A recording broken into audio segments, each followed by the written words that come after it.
Bueno, muy buen día. Me parece que es momento de iniciar. Parece que todos y todas han sido muy puntuales, algo que se les agradece muchísimo.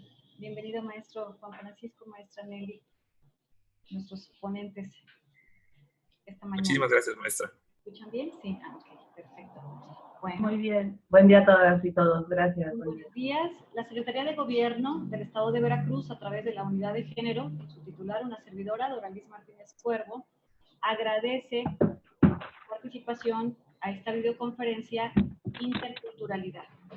En esta ocasión contamos con la participación de la maestra Nelly Ivette del Ángel Flores y el licenciado Juan Francisco Toscano Godínez como nuestros ponentes.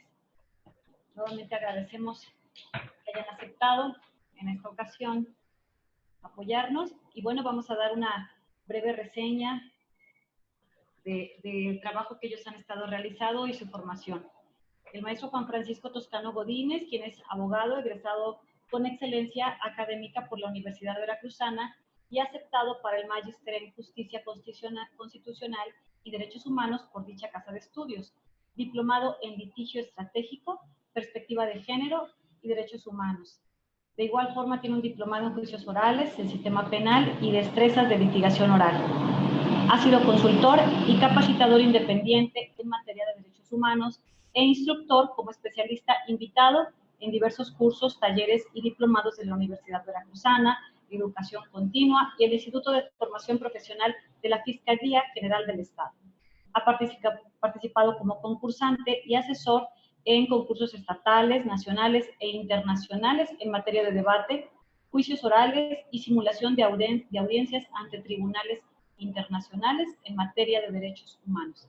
Actualmente labora en la Dirección General de Cultura de Paz y es coordinador de diversos proyectos para la difusión de los derechos humanos y cultura de paz. Continuamos ahora con la maestra Nelly. Bienvenido, maestro Juan Francisco, la maestra ahora. Muchas gracias, maestro.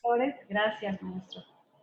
Ella es nacida en la ciudad de Jalapa, pero con orígenes y crianza en la comunidad Tenec de San Francisco Chontla, en la Huasteca Veracruzana.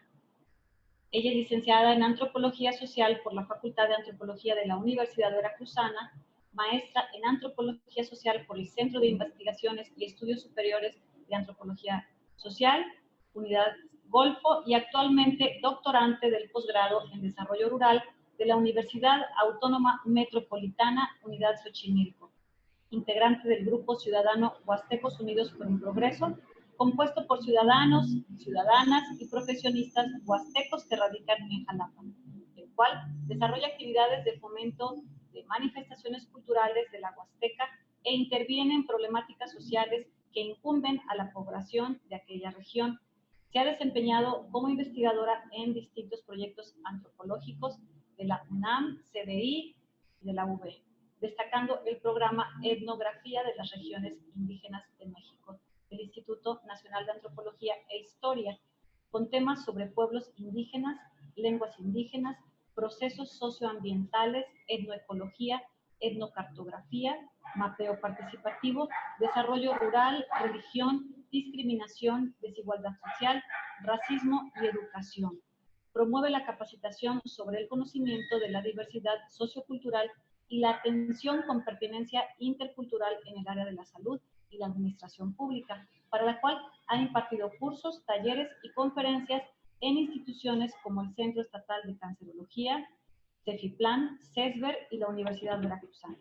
Fungió así también como subdirectora de investigación en la Academia Veracruzana de las Lenguas Indígenas de la Secretaría de Educación de Veracruz en el año de 2017. Y en la actualidad es colaboradora de la Dirección General de Cultura de Paz y Derechos Humanos desde enero del 2019. Bienvenida, maestra, y por supuesto agradecemos de manera especial a la Dirección General de Cultura de Paz y Derechos Humanos, a su titular, la maestra Mayra Ledesma Arronte, a la maestra Yadira Santa María Viveros, quien es jefa del Departamento de Investigación y Proyectos de Cultura y Educación para la Paz. Y bueno, después de esta presentación muy breve, porque han hecho muchos más trabajos, vamos a cederle el uso de la voz a la maestra Nelly, quien nos explica y nos comenta lo que es la interculturalidad. Muchas gracias, maestra. Bienvenidos a todos y a todas nuevamente. Buenos días, muchas gracias. Vamos a iniciar escuchando al compañero Francisco Toscano con una introducción. Bienvenidos a todos y a todas. Gracias por estar con nosotros. Nos disponemos este día a aprender juntos y juntas y a compartir el conocimiento y generarlo. Hola, muy buenos días, compañeras, compañeros que nos acompañan el día de hoy en esta videoconferencia. Es para mí un honor estar compartiendo espacio con la maestra Nelly y poder compartir también un poco de la vivencia en materia de interculturalidad y derechos humanos dentro de la administración pública estatal.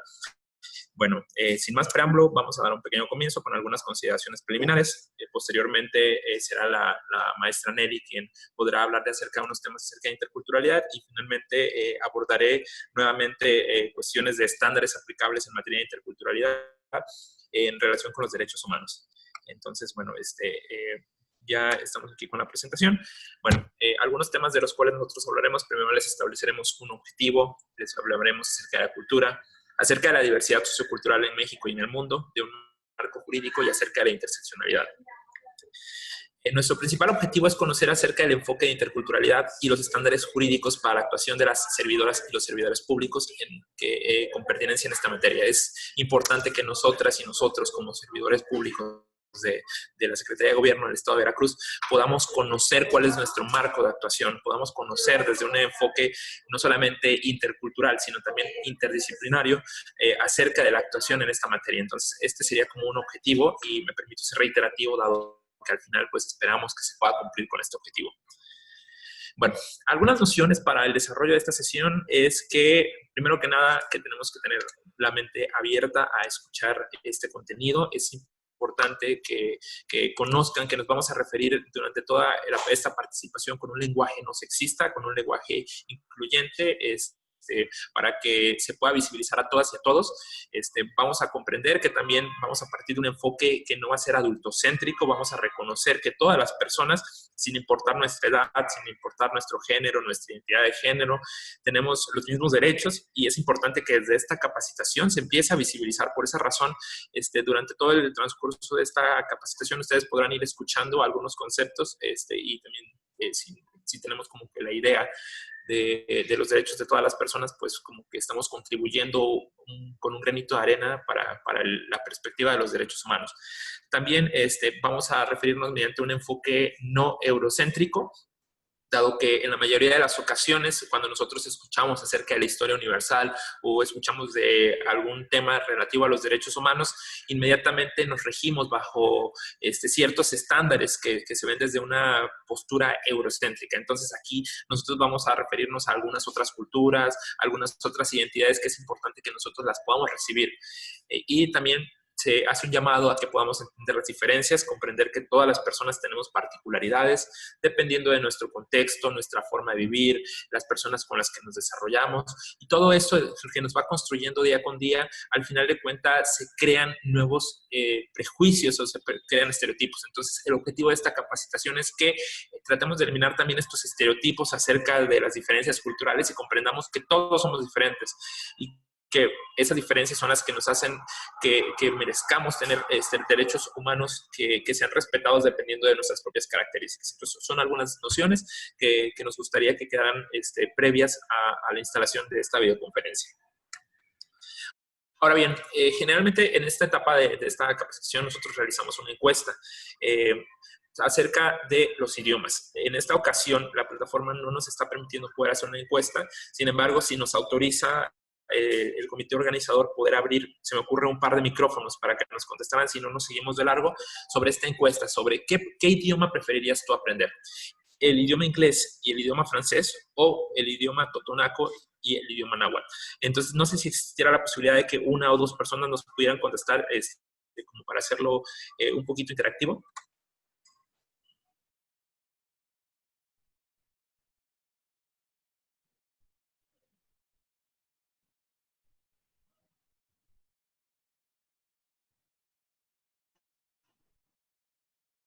Quien guste tomar la palabra, con libertad puede abrir su micrófono y comentarnos.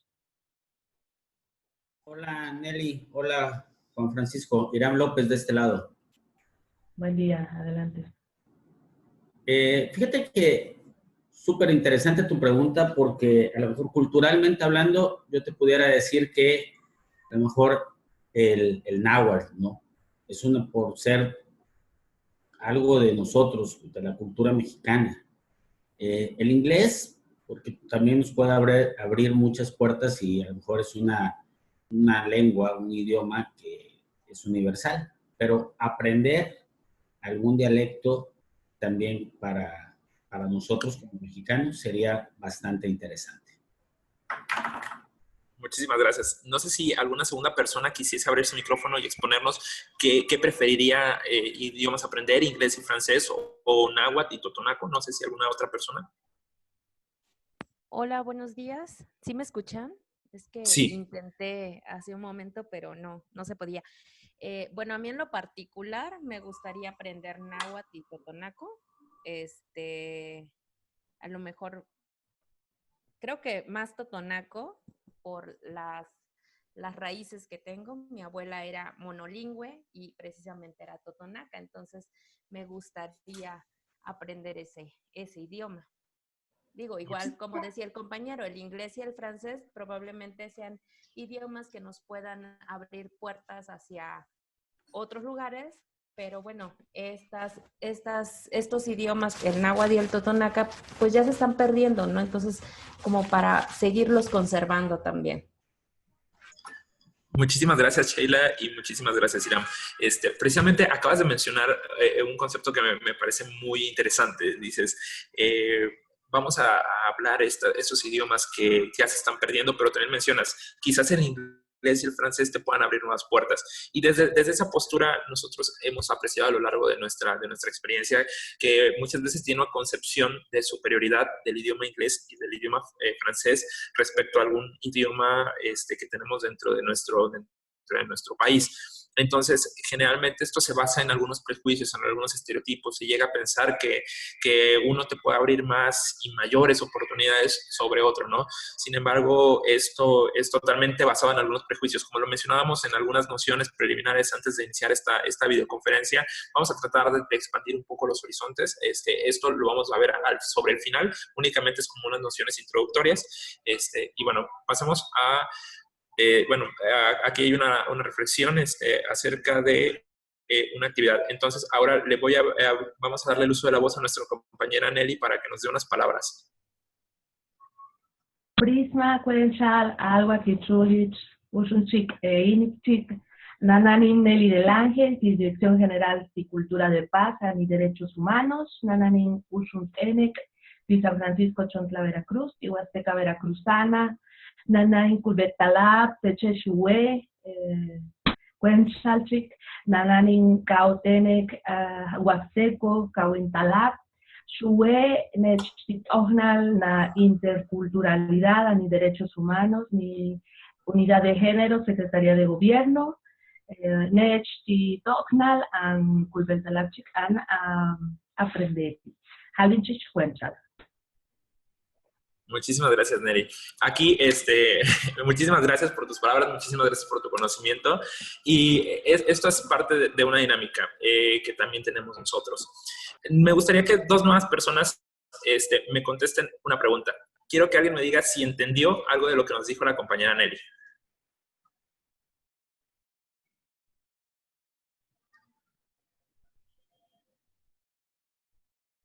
Como tal, no entendí. Asumo que se presenta y dice dónde trabaja, pero exactamente las palabras que ella mencionó no sabría qué significa. Ok, muchísimas gracias. A ver, vamos a abrirle el micrófono, vamos a escoger a una persona al azar para que nos cuente su experiencia respecto a lo que acaba de escuchar. No sé si Claudia Garza nos pudiese apoyar comentándonos acerca de lo que acaba de escuchar.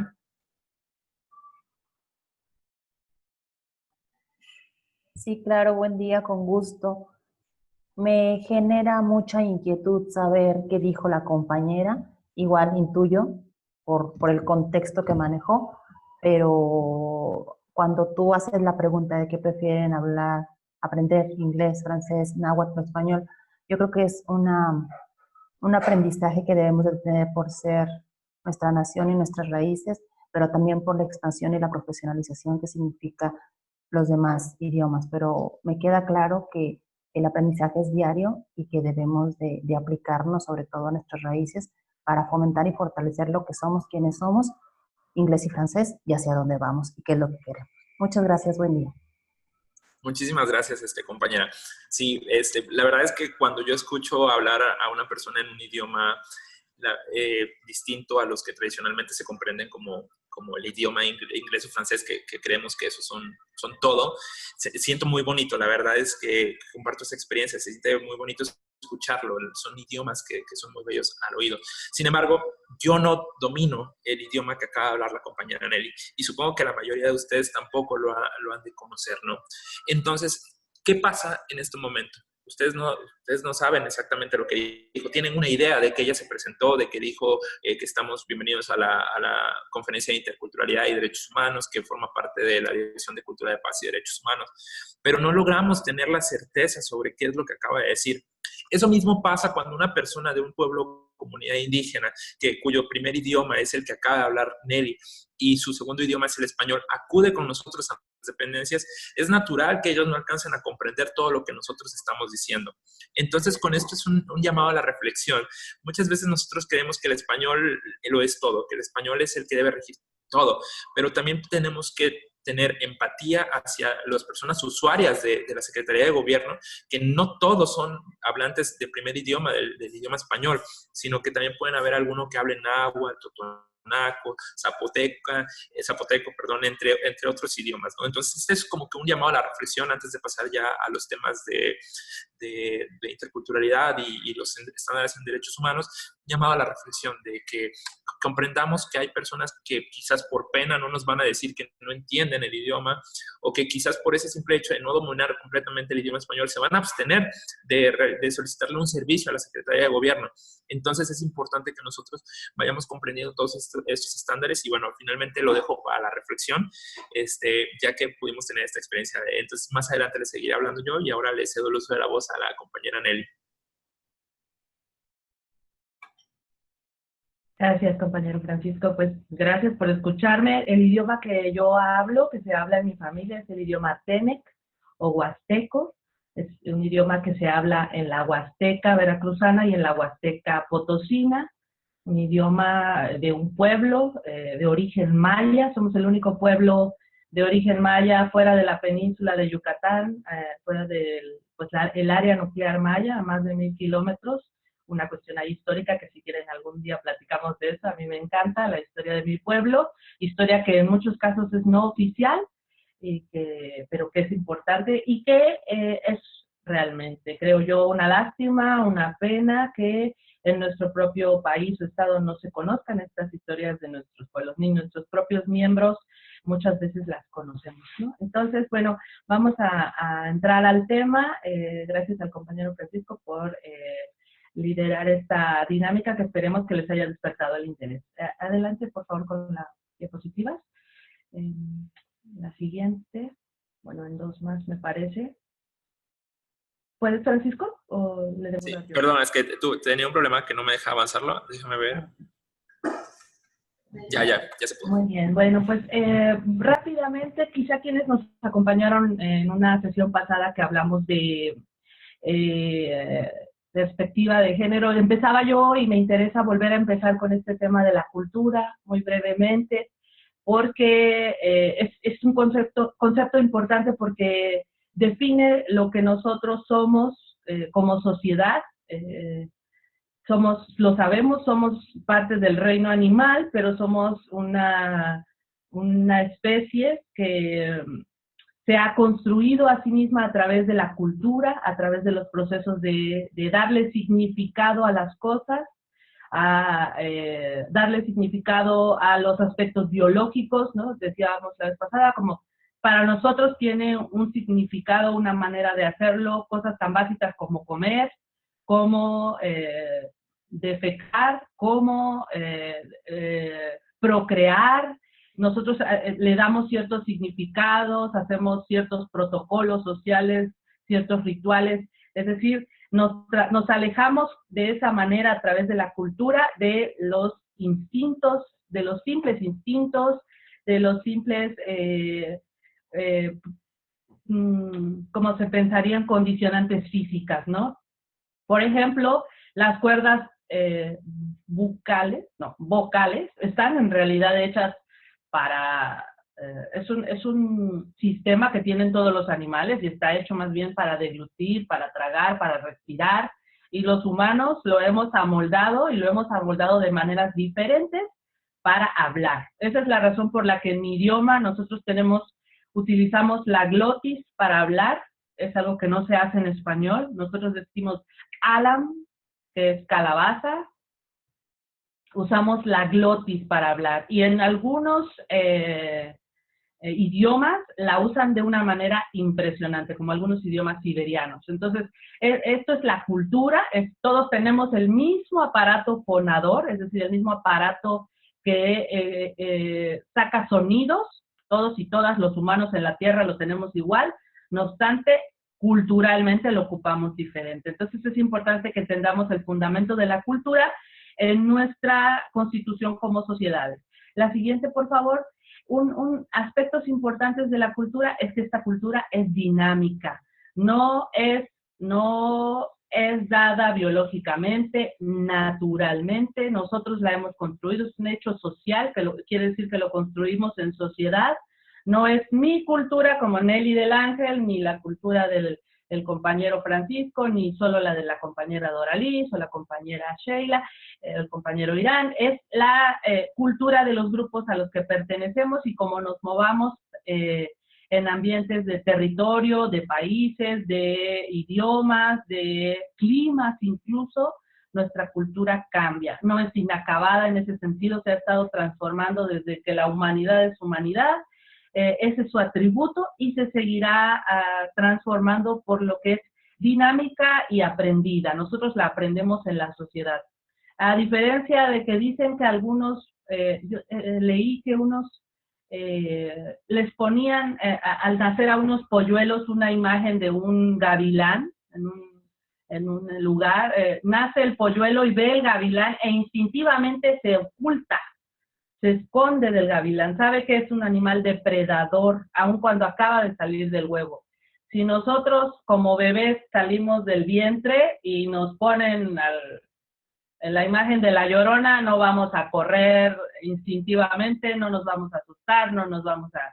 Estoy caricaturizando, pero es decir, tenemos que aprender que hay imágenes simbólicas de terror, ¿no? Con las que asustamos a los niños o con las que moralizamos ciertas actitudes, la aprendemos en sociedad, ¿no?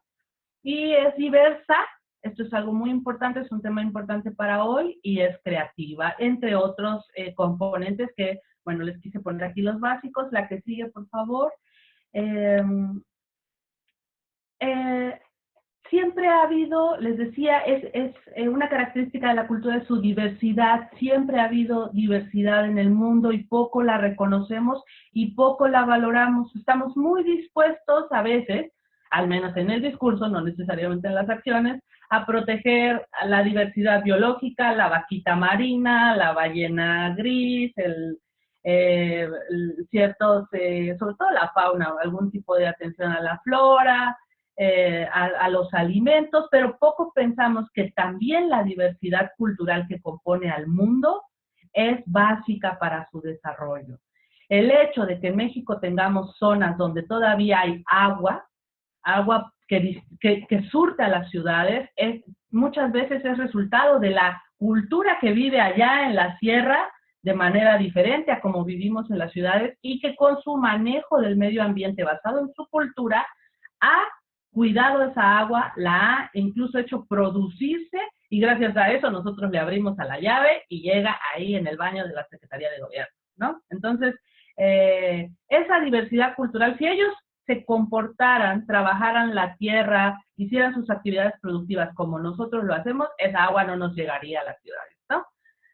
No quiero decir que sea así, no tienen por qué proveernos ese servicio, pero lo que quiero graficar aquí es un ejemplo de la riqueza que la diversidad cultural nos provee a todos y a todas. Y nosotros también, como sociedades de la ciudad, como sociedades urbanas, como sociedades de tecnología, también proveemos a las otras culturas, a las otras sociedades de elementos que les son útiles para la vida diaria, y también unas y otras sociedades tenemos aspectos negativos, aspectos depredadores, destructivos. Entonces somos diversas y nos necesitamos, y es importante que reconozcamos esta diversidad cultural, así como reconocemos la biológica, como les decía, y que para ello la UNESCO hace una declaración de la importancia desde el 2001. Adelante, por favor.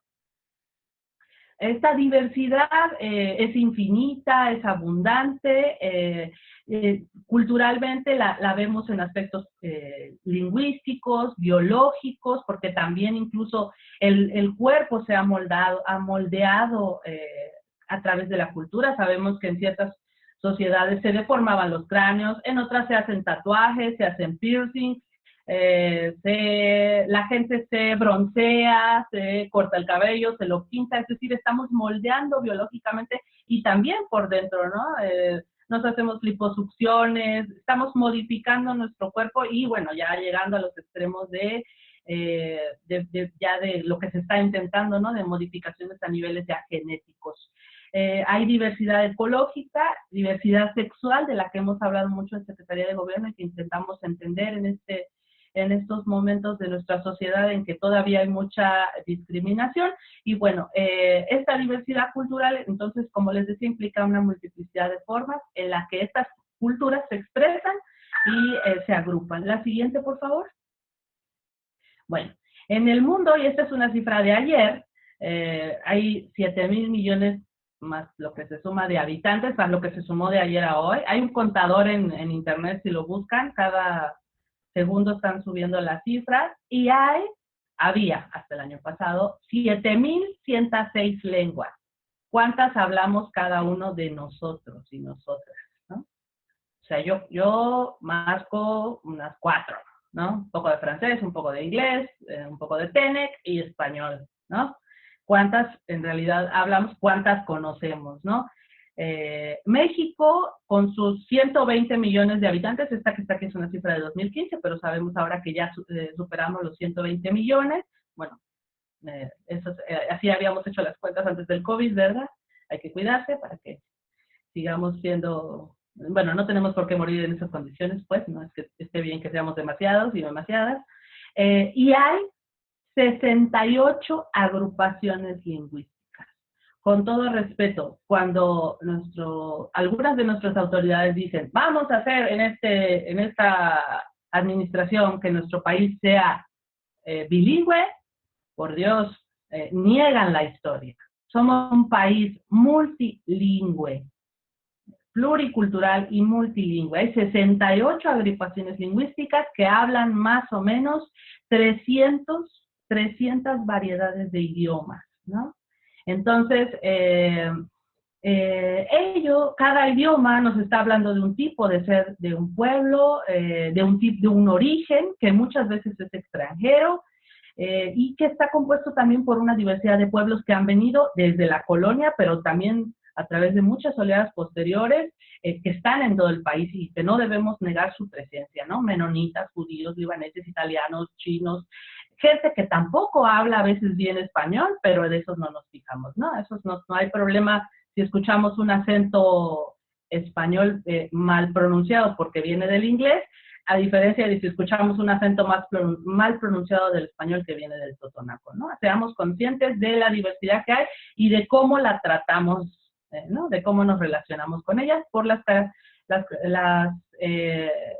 aspectos que ya el compañero Francisco nos hizo reflexionar. Y bueno, una población muy importante que quise destacar aparte es la afromexicana o afrodescendiente, que ha sido reconocida ya el año pasado en la ley del INPI. Pronto esperamos que a nivel constitucional se le ha dado un trato de grado como a los pueblos indígenas, con la idea de que acceda a los derechos que los pueblos indígenas han conquistado hasta ahora. Entonces es una población importante. En Veracruz tenemos una serie de asentamientos muy marcados: Coyolillo, Yanga, la Laguna de Tamiagua, al sur de Veracruz, allá por Chacalapa, Entonces es importante que reconozcamos también su presencia, sus aportes a la cultura de Veracruz, a la sociedad veracruzana, y la necesidad de que como administración pública tomemos en cuenta sus características. La que sigue, por favor. Sí. Bueno, los pueblos indígenas, y aquí en esta categoría, como les decía, agrupamos un segundo. En esta categoría estamos también tomando en cuenta a los pueblos afromexicanos, por lo que les decía que ya se les incluye en la ley del INPI. Cuando hablamos de pueblos indígenas, pensamos sobre todo en ellos en términos de la interculturalidad, porque son, como son reconocidos en la Constitución, uno de los grupos fundantes de nuestra patria, ¿no? Los pueblos indígenas son previos al Estado mexicano. No había México cuando ya había pueblos indígenas y sus territorios y sus idiomas. Somos preexistentes al Estado mexicano. Aún en la actualidad, muchos pueblos forman unidades sociales, económicas, culturales, políticas, económicas, en muchas ocasiones asentadas en territorios específicos, pero no solo, también están translocalizadas y que reconocen autoridades propias de acuerdo con sistemas culturales y normativos específicos. La ley dice con costumbres y no me acuerdo qué términos utiliza, usos y costumbres. En realidad este es un término muy banalizado, es más que usos y costumbres, hay una complejidad de sistema normativo, jurídico específico que no hemos alcanzado a estudiar y a comprender, y esa es la razón por la que seguimos hablando de usos y costumbres, tanto nosotros como los propios pueblos, ¿no? A veces para justificar algún tipo de acciones que no necesariamente son benignas ni para los propios pueblos. La que sigue, por favor. Bueno, esto es nada más, no lo voy a leer, es para que se den un poco de cuenta de los 68 pueblos que hay en nuestro país, pueblos indígenas, ¿no? Desde el norte hasta el sur y con presencia prácticamente ahora en todo el país. Les digo un dato nada más, el lugar que tiene la mayor diversidad de pueblos indígenas en nuestro país es la Ciudad de México y el área metropolitana, ¿no? Entonces, en realidad estamos los indígenas por todo el país, en todos lados, y de las maneras más diversas, más complejas, no necesariamente como alguna vez nos decían con mucha pena les digo que en la UB antes había un concepto de algunos profesores y profesoras en la universidad que decían, aquí no hay indígenas porque nadie viene con guaraches y todos hablan español, ¿no? El estereotipo de lo que esperamos ver al pensar en indígenas, ¿no? En personas indígenas. Entonces es importante que sepamos que esto es más complejo de la idea que normalmente queremos reconocer. La que sigue, por favor. En Veracruz, con nuestros 7 millones de habitantes, hay 15 familias lingüísticas, 15 idiomas, 15 grandes idiomas que se hablan. 29% de la población se considera indígena con el criterio de autoadscripción que está reconocido en la Constitución. Más o menos un 10% habla la lengua indígena.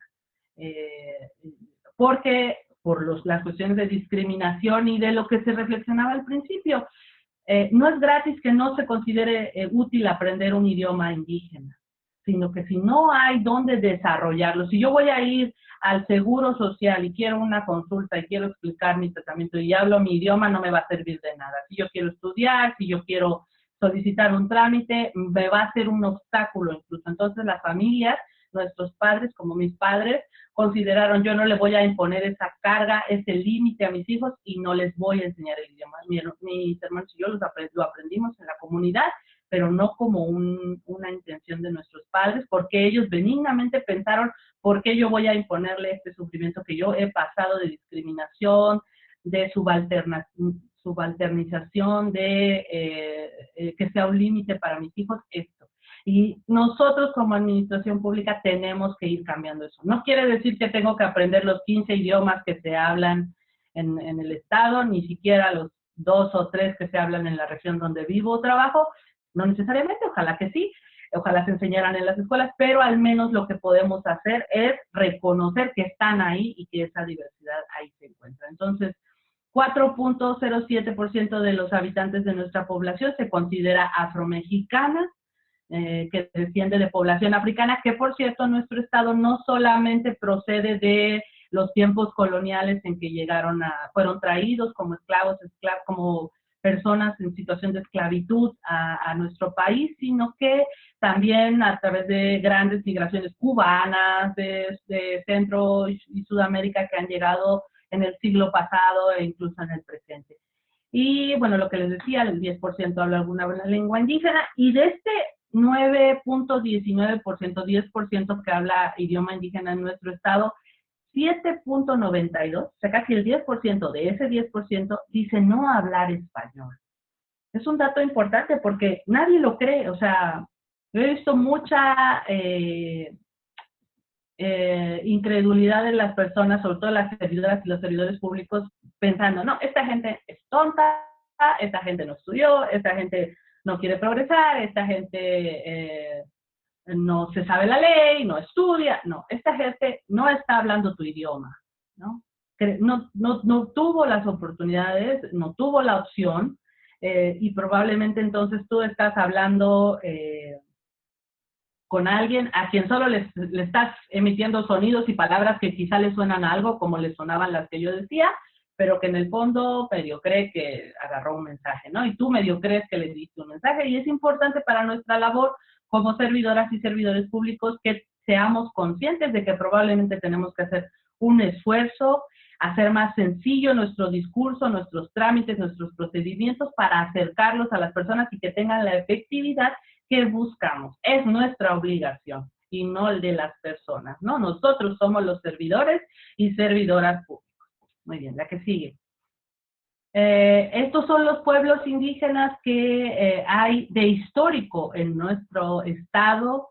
Los puse en el orden en que están, sobre todo en términos de porcentaje. Ahí está mi pueblo, el Tenec o Huasteco, en tercer lugar. Están distribuidos desde el norte hasta el sur del estado.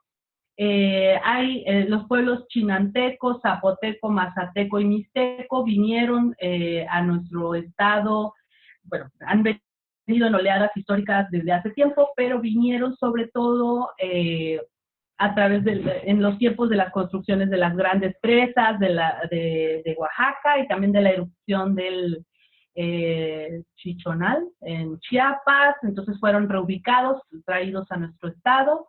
Están sobre todo en el sur de Veracruz, y hay una buena comunidad mixteca, quiero decir, de cantidad, en la zona de Orizaba. Y bueno, la Ley de Derechos y Culturas del Estado de Veracruz, que más adelante el compañero Francisco nos la va a presentar y hablar de ella, reconoce 13 idiomas porque divide a la lengua popoluca en dos, porque lingüísticamente, o sea, en términos lingüísticos, se le reconoce como toque popolucas y nije popolucas. Entonces, en la ley hicieron esa diferencia, pero en realidad es una gran rama de lengua, que es la popoluca, y que se divide en esas dos grandes variantes.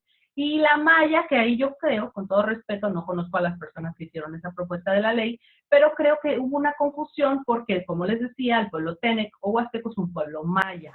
Entonces creo que esa fue la razón por la que pusieron a este pueblo, a este idioma, pero en realidad propiamente no hay una comunidad establecida. Claro que hay hablantes de maya en nuestro estado, pero son de migraciones posteriores y algunos dispersos. Es importante una aclaración muy respetuosa y atenta, que conozcamos que estos pueblos hablan idiomas o lenguajes, o lenguas más bien, idiomas o lenguas. El lenguaje es el hablado, ¿verdad? Idiomas o lenguas. Dialecto es una palabra técnicamente correcta porque técnicamente un dialecto es una variante de una lengua. Entonces nosotros mismos hablamos, nosotras mismas aquí en Jalapa, en la administración pública, hablamos un dialecto del español. Es el dialecto del español de México. En Colombia hablan un dialecto del español de Colombia, ¿no? Dicen, no des papaya en la calle, ¿no? Que significa, no muestres tus pertenencias en la calle porque te las van a robar, ¿no? Si yo digo esto acá en México, no tiene sentido, es la variante del español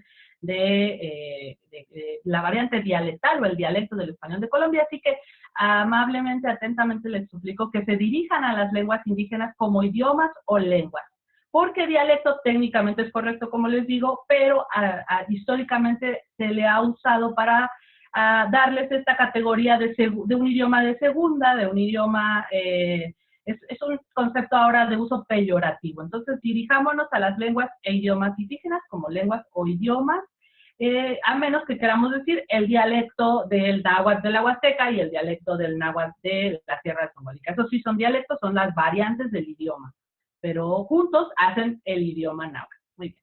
La siguiente, por favor. Entremos al tema, el enfoque intercultural. ¿Por qué es importante? Era importante que fuéramos conscientes de esta diversidad que compone nuestro Estado, que no es la única, porque esa es la base de lo que nos compete como administración pública, ¿no? Somos un país pluricultural, lo reconoce la Constitución, hemos pasado por procesos de multiculturalismo, reconocer que necesitamos generar políticas que hagan, que entiendan, comprendan, abarquen esa diferencia. En muchos casos han sido políticas que han tendido a la separación. Lo que queremos es que sin necesidad de que todos tengamos que mestizarnos, ¿no? Todos tengamos que ser igualitos e igualitas y ser un solo pueblo, una raza cósmica, como decía el maestro Vasconcelos, que podamos vivir con las diferencias, ¿no? No tenemos que ser todos iguales. Yo no tengo por qué dejar de hablar Tenec y solo hablar español para poderme entender con ustedes. Yo puedo seguir hablando Tenec y entenderme con ustedes. Y puedo aprender francés y eso no me va a quitar que sea una mujer de origen indígena, ¿no? Entonces, lo importante es el diálogo que logremos con eso, que nos lleve a vivir en igualdad de situaciones. Que las diferencias no nos hagan vivir en sociedades subalternas, empobrecidas, desiguales, sin acceso a derechos, y sociedades dominantes, ¿no? Entonces, que explotan mis recursos, que se apropian de ellos, que me dicen cómo vivir. Eso es la interculturalidad. La utopía, el ideal es pasar a la transculturalidad, nos la han planteado los autores. Es algo, las utopías son buenas, son un ideal a alcanzar, una idea en que las culturas se entrecrucen, se comuniquen, dialoguen, se apoyen, se enriquezcan. Este es el ideal, pero por lo pronto estamos trabajando todos y todas en que al menos se haga una realidad el verdadero diálogo intercultural. Seguimos para abundar en esto, por favor. La interculturalidad es importante que digamos que no es una cosa tan fácil, ¿no? En ese sentido, algunos autores y autoras le han puesto el apellido de interculturalidad crítica. Es decir, no es nada más que yo reconozca que ustedes tienen una cultura diferente, una sociedad diferente, y ya, eso nos va a hacer estar contentos y vivir felices. No, porque la interculturalidad nos compele, nos incita, perdón, es la palabra que quería decir, nos incita a reconocer las relaciones de poder, las diferencias. Entonces nos remite necesariamente a confrontación, pero también a entrelazamiento, ¿no? Nos hace reflexionar sobre las relaciones e intercambios que tenemos como grupos diferentes. Y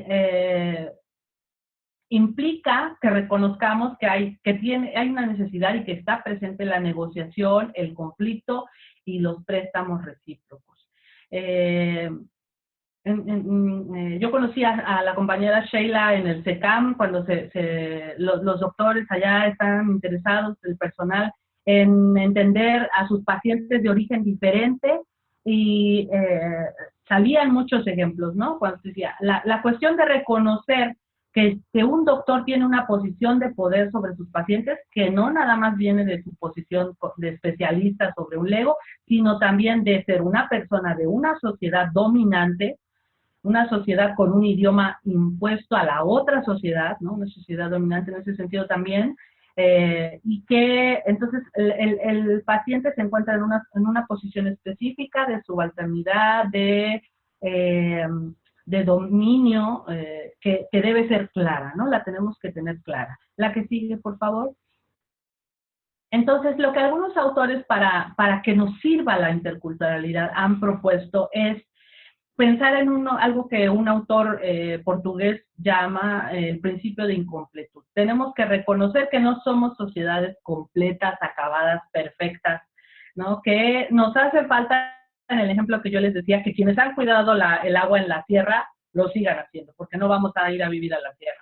nos hace falta que quienes han trabajado en el avance de la medicina, que nos hace tener mejor calidad de vida física, biológica y también emocional, lo sigan haciendo, pero que los beneficios de unos y de otros sean compartidos, igualitarios, ¿no? El problema de la incompletud puede ser que algunos lo tienen todo o tienen más y algunos tienen nada o tienen menos, ¿no? La interculturalidad nos debe hacer entender que podemos beneficiarnos unos pueblos de otros, unas culturas de otras, y que lo hemos hecho a través de la historia, ¿no? Ya en la primaria nos enseñaban que de los fenicios aprendimos el alfabeto, y que de los mayas el cero, y que de los chinos las matemáticas, y de muchos otros pueblos la medicina alópata ha aprendido de muchísimos sistemas médicos de muchos pueblos en el mundo. La ciencia, la música, los fundamentos están, el derecho, como lo decía el compañero Francisco. O sea, eso es muy cerrado creer que nosotros estamos construyendo todo el conocimiento y nosotros somos sociedades autónomas y avanzadas y no necesitamos de los otros pueblos. Los necesitamos, pero el problema es que a veces solo los usamos, ¿no? Es mucho de lo que pasa en nuestro país y es necesario ser críticos ante eso. Hay que aprender a reconocer entonces las situaciones que el contacto cultural genera, con la idea de también ser autocríticos con nuestras sociedades, ¿no? Sin necesidad de romantizar, es algo a lo que hay que siempre pensar. No es que los pueblos indígenas son todos buenos y viven en armonía con sus sociedades y nunca golpean a sus niños y nunca dicen, tienen malas ondas. No, ni tampoco es que son todos los malos, son pobres, son flojos, son perezosos, son sucios. No. Todos somos seres humanos, ninguno venimos de la luna, somos sociedades con cuerpo, alma, espíritu, con las concepciones que se tengan de estos aspectos desde cada una, que por lo tanto tenemos como sociedad aspectos que pueden beneficiarnos unas a otras y otros que tenemos que cambiar. Yo soy soy firme en la idea de que mi pueblo tiene que cambiar cosas, por ejemplo, de algunas cosas de la llamada tradición que no nos benefician a las mujeres, ¿no? No nos benefician, y yo soy una mujer que promueve eso. No creo que si cambiamos eso dejemos de ser TENEC, ¿no? Yo no creo que si dejamos de hacer algunas prácticas de maltrato animal, dejemos de ser TENEC, ¿no? Eso no nos define. Volvamos al concepto, la cultura es cambiante, es compleja, es dinámica, no necesariamente tenemos que mantenernos como antaño, porque por eso no estamos en un museo, ¿no? Somos dinámicas nosotros en las zonas rurales indígenas y también en las sociedades que estamos en las ciudades. Adelante, por favor. Y bueno, tenemos que trabajar en ciertas competencias interculturales y esto es algo muy importante para nosotros y nosotras en la administración pública. En términos de la interacción, tenemos que entender que incluye componentes afectivos, cognitivos y de comportamiento. Algo, por ejemplo, aquí que quizás nos haga eco a muchos y a muchas, la cuestión de la religión, ¿no? A veces nuestras posturas religiosas, por ejemplo, en este periodo de Día de Muertos, son distintas, vienen o no vienen los muertos, hablamos con ellos o no comen lo del altar, tiene sentido o no, es ridículo o es significativo espiritualmente. Tenemos que entender que las diferencias van desde lo más profundo de nuestros seres como individuos y como sociedades. Entonces, no son solamente cuestiones de encima, de reconocer, ¡ay, qué bonitas culturas, cuántos colores y qué bonitos altares!, sino que hay significados que a lo mejor no vamos a comprender, con los que no estamos de acuerdo, pero que es importante que sepamos que ahí están, aunque nos causen conflicto. Tenemos que promover nuestra competencia lingüística. Es importante lo que yo les decía, no necesitamos o sea, no es requisito que no nos vaya a permitir avanzar en la competencia intercultural, saber o no los idiomas de estos pueblos, pero sí reconocer que quizá hay diferencias. El idioma no es nada más sonidos, son ideas, conceptos. Entonces, lo que viene con el idioma puede hacer que las personas estén comprendiendo diferente lo que les estamos planteando como proyectos, como política pública, como simple trámite. Entonces es importante que entendamos que hay ahí probablemente ciertas diferencias de las que tengamos que ser conscientes en el trato con con los usuarios y usuarias de nuestros servicios. Desde las competencias en el área en la que estamos, ¿no? En las diferentes áreas en las que nos movemos, ya sea el tipo de atribución, función, competencia que tenemos en nuestras labores, y competencia social que incluye, esto es algo muy importante que tiene que ver, la ley, y el compañero Francisco nos lo va a mostrar a partir de un ratito, nos obliga como funcionarios y funcionarias públicas a tomar en cuenta estos aspectos, pero si personalmente no intentamos, no actuamos con empatía, entendimiento hacia el otro, va a ser difícil que lo logremos, ¿no?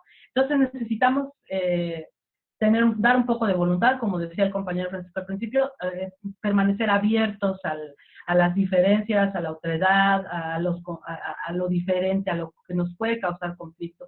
Y pues eso nos implica una reflexión desde, tanto como les decía, a nivel individual como a nivel de nuestras culturas, ¿no?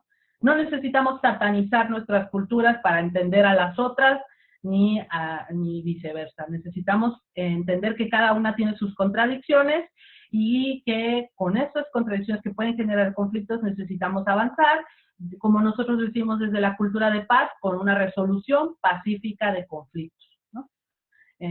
La que sigue, por favor. Implica un principio de convivencia, la interculturalidad y tomar en cuenta las diferencias en los contextos en los que estamos, ¿no? Es importante en nuestras funciones entender que no es lo mismo el trabajo que hacemos en y desde, por ejemplo, las ciudades, Jalapa, Orizaba, Poza Rica, Coatzacoalcos, a la que podemos hacer y debemos llevar a las zonas rurales donde están los pueblos diferentes, afromestizos, indígenas, o población de otros orígenes, italianos, aquí en la colonia Manuel González, ¿no? Ahí por Córdoba, Huatusco, que probablemente tienen, por su historia de llegada a México, tienen formas de organización distintas, formas de trabajo distintas, y que como funcionarios y funcionarias públicas tenemos que conocerlos, al menos estar abiertos a entender que pueden ser diferentes a los nuestros, ¿no? Y que pensar, bajar un poco desde cualquier atribución que nosotros tengamos, la más mínima en nuestras oficinas, hasta las de tomas de decisiones, que consideremos esa posibilidad de estarnos enfrentando con la diferencia, con la otredad, con algo que quizá le cause conflicto a nuestros usuarios y usuarias o a nosotras, pero que nos pueda ser útil para la labor, para tener efectividad. La que sigue, por favor. Necesitamos, y el compañero Francisco va a hacer énfasis más adelante en eso, principios de respeto y de horizontalidad, un poco menos de etnocentrismo, de decir nuestra cultura es la mejor, nuestra patria es la mejor, nuestra oficina así pequeñita es la mejor, y aquí nos van nuestros chicharrones truenan, ¿no? Un poco de ver más de frente, de ver más en sus necesidades inmediatas y en sus condiciones, a los otros, a las otras sociedades, viendo las desigualdades también, ¿no? No le podemos pedir a los estudiantes o a los profesionistas que estudian en las zonas rurales con menos condiciones, acceso a tecnología, que tengan, que se desempeñen en las mismas condiciones que quienes han tenido más acceso a más facilidades para los estudios, ¿no? Tenemos que ver esas diferencias, como yo decía en la otra sesión de perspectiva de género, hasta que podamos ser una sociedad en una posición de más igualdad, ¿no? Para ello necesitamos seguir negociando y, bueno, pues un reconocimiento real de lo que implica esa otredad. Lo que sigue, por favor.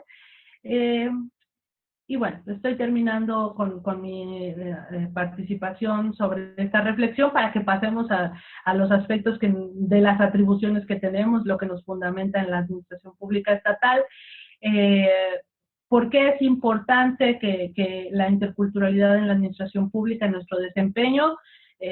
Pues tenemos como Estado, como parte de las instituciones del Estado, y también como ciudadanos, porque los ciudadanos también somos parte del Estado, la responsabilidad de promover el desarrollo de todos los pueblos y grupos, propiciar su cooperación de nosotros y nosotras. Tiene que salir estas cada vez más estas políticas que generen la cooperación, que eviten los conflictos y que tiendan a la justicia social. Y para eso tenemos que comprender que tenemos que entender a estas sociedades que son diferentes a nosotros, a nosotras.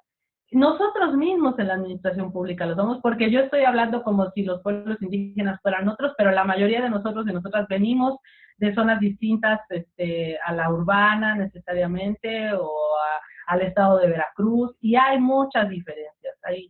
En realidad, la complejidad, la diversidad cultural que hay en nuestra sociedad es tan grande, pero a veces la tratamos de negar, ¿no? Creemos que en las ciudades somos todos homogéneos, todos nos entendemos igual, pero no es verdad, ¿no? Pensemos en nuestros entornos más inmediatos y veremos esa diversidad cultural que nos compele a actuar de manera diferente como individuos con los otros y otras, y que nos tiene que también poner en esa situación en la administración pública. Y bueno, podemos seguir haciéndonos preguntas y más adelante, mientras le doy la palabra al compañero Francisco. Muchísimas gracias, maestra Nelly, por las aportaciones. Y bueno, comentarle a los compañeros que la parte final de esta videoconferencia hablaremos un poco acerca de los estándares en materia de interculturalidad y derechos humanos. Vamos a hablar más que nada de un enfoque jurídico y de las obligaciones que nosotros tenemos como servidores y servidores públicos de la administración pública estatal. Para poder entrar al marco jurídico me voy a permitir una licencia académica, una pequeña licencia académica para hacer referencia a una historia. Les quiero recomendar un libro que se llama El peligro de la historia única. Es de una mujer que se llama Chimamanda Ngozi. Discúlpenme que no pueda pronunciarlo correctamente, desconozco cuál es la pronunciación correcta, sin embargo es un libro magnífico. Y si no quieren leer el libro, les recomiendo que chequen en YouTube un video que se llama así, es de una de las charlas TED, que se llama El peligro de la historia única. Esta mujer platica, ella viene del continente africano, y ella platica cómo fue su historia de vida y cómo es cuando hace un choque de su cultura del continente africano hacia la cultura de los Estados Unidos. Entonces, justamente esta semana veía una imagen por ahí que decía, cuando hablan de historia universal, la historia universal únicamente se refiere a Estados Unidos y a Europa, ¿no? Entonces, por eso les mencionaba al principio, vamos a tratar de un enfoque no eurocéntrico para poder conocer estas diferencias. Entonces, ella platica, ¿no? Que cuando era pequeña su mamá le platicó que una vecina no tenía recursos económicos, se encontraba en situación de pobreza.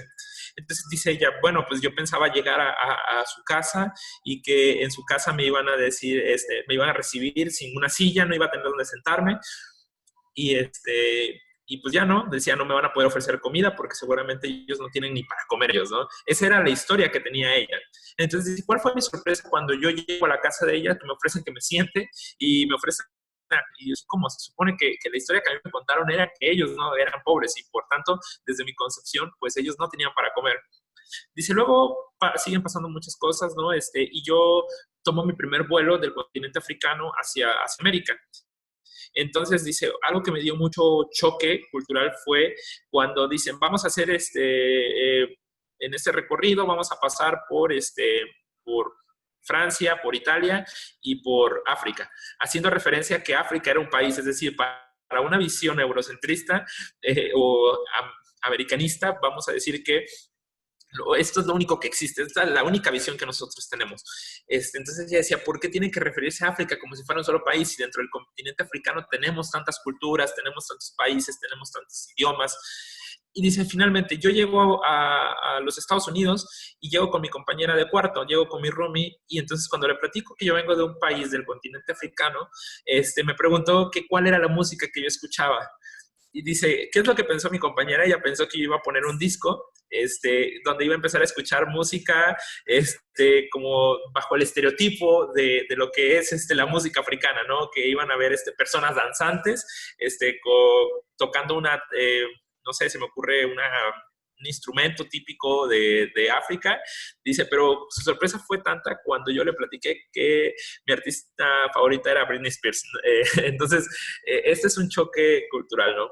Entonces, así como pasa esto en la historia, en el peligro de la historia única, llega a pasar también en el ámbito del derecho, en el ámbito de la administración pública.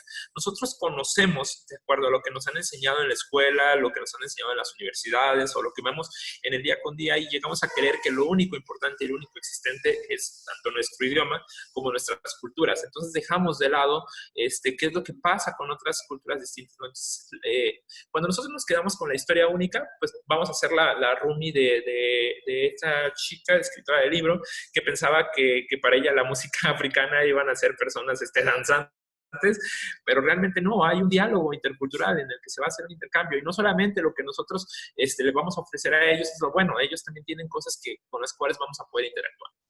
Ahora bien, entonces, me permito hacer les decía, esta licencia académica para bajar al ámbito jurídico. Pues lo mismo, creemos que nuestras leyes son perfectas, que nuestra constitución es perfecta y dejamos de ver los sistemas normativos internos. Por ello es importante que nosotros conozcamos tanto nuestro ámbito de actuación, que es lo que nos va a obligar a actuar en el día a día, pero que también conozcamos que hay diferentes leyes, distintos sistemas que cada pueblo y comunidad indígena tienen, y que tenemos que empezar a coexistir con ellos en algo que se llama pluralismo jurídico.